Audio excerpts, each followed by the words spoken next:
When I'm brainstorming on something, I try not to think too hard about it. And that's what this Connect the Dots with the Doodle Birds can be all about. Yeah, there could be a set way that you do it that maybe makes something really pleasing, but the magic in brainstorming happens when you do something that's kind of unexpected, not what you had planned.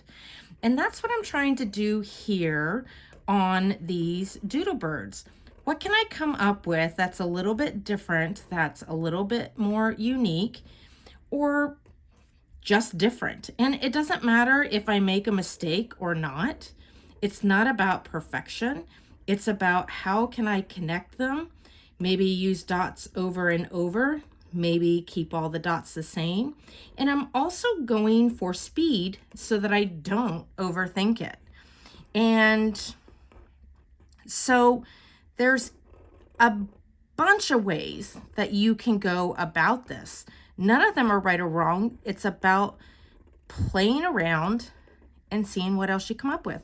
And so I am going for speed.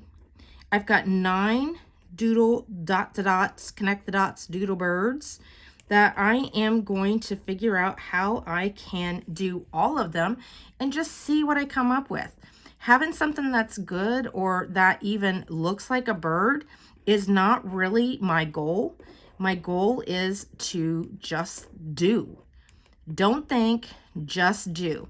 Sometimes the thinking is where we get into trouble when we're working on something creative, because then we think, oh, there's a right or a wrong answer, something about perfection, and there really is no perfection on here.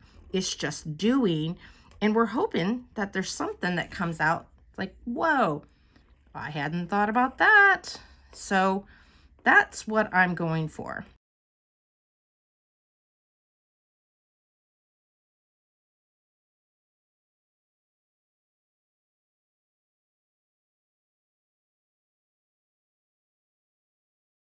See how you can come up with your own version of your Doodle Birds.